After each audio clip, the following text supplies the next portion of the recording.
முதல்ல நம்ம அதை அவன்கிட்ட இருந்து எப்படி எடுக்கிறதுன்னு பார்க்கணும். அது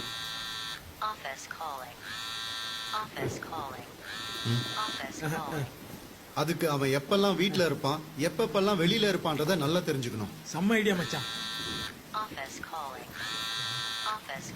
சரி, அதாவது காட்டுக்குள்ள மிருகங்கள் நடமாட்டத்தை கண்டுபிடிக்கிறதுக்காக கோபுரா கேமரா வைக்கிற மாதிரி. ஏய், அதெல்லாம் ஒர்க் அவுட் ஆகாதடா. நான் சொல்றேன் கம்னரா. அதே மாதிரி கேமரா எடுத்துன்னு போய் அவன் வீட்டு முன்னாடி வச்சா மச்சான் அது ஒர்க் அவுட் ஆகாது. உனக்கு ஒண்ணும் தெரியாது. கம்னல்றா. வெச்சதுக்கு அப்புறம் என்னடா தெரியாது எனக்கு? என்ன தெரியாது? இத்தனை வருஷம் நான் கோமால இருந்து என்னெல்லாம் மிஸ் பண்ணணும் அதெல்லாம் தெரிஞ்சுக்கணும்னு நினைச்சேன். உங்க தயவால எல்லாத்தையும் தெரிஞ்சுக்கிட்டேன். என்ன நீங்க எதுக்கு எடுத்தாலும் கேமரா, ஃபேஸ்புக், மெசேஜ், டெக்னாலஜினால எல்லாரும் கிட்ட வரதா நினைச்சுக்கிட்டு தூரம் தூரமா போயிட்டு இருக்கீங்க. யாரும் மூஞ்சிய பார்த்து பேசுறது இல்லையடா. உன் ஸ்கூல் ஃப்ரெண்டு பார்த்து 10 வருஷம் ஆகுதுன்னு எங்கன்னு கேட்டா ஏதோ ஒரு பார்க்ல இருக்கான்ற.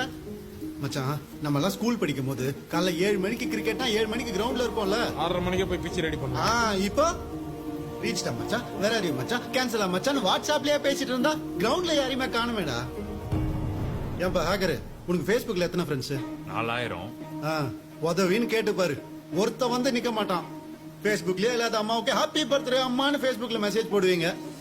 அவங்களுக்கு எப்படா தெரியும்? அப்ப யாருக்காக இதெல்லாம் பண்ணிட்டு இருக்கீங்க? ஏதோ ஒரு பொண்ணு யாருன்னே தெரியாது, அவ கூட மணிக்கணக்கா சாட் பண்ணிட்டு இருப்பா ஃபேஸ்புக்ல. ஆனா அவளை போய் நேர்ல பார்த்து பேசினா அல்ல உனக்கு. ஏன்? ஏன்னா அது ரியாலிட்டி. எல்லாரும் ரியாலிட்டியை பார்த்து பயப்பட ஆரம்பிச்சிட்டீங்க. உண்மையான ஃப்ரெண்ட்ஸ், உண்மையான சந்தோஷம், உண்மையான ஆறுதல், உண்மையான பர்த்டே விஷனா என்னன்னு கூட தெரியாம வாழ்ந்துட்டு இருக்கீங்களே. சார், உங்க ஒய்ஃபோட போன் நம்பர் போனை பார்க்காம உங்களால சொல்ல முடியுமா சார்?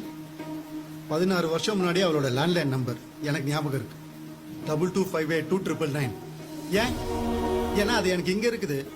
உங்க எல்லாருக்கும் இதுலயே மனுஷனை மெஷினாக்க ட்ரை பண்றீங்க, மெஷினை மனுஷனாக்க ட்ரை பண்றீங்க.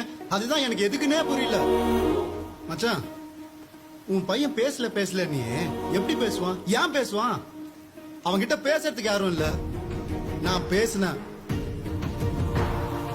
ஆனா ஒண்ணுப்பா, இத்தனை வருஷம் நான் கோமால இல்ல, நீங்க எல்லாரும் தான் கோமால இருந்திருக்கீங்க. தயவு செஞ்சு எந்திரிச்சிருங்க.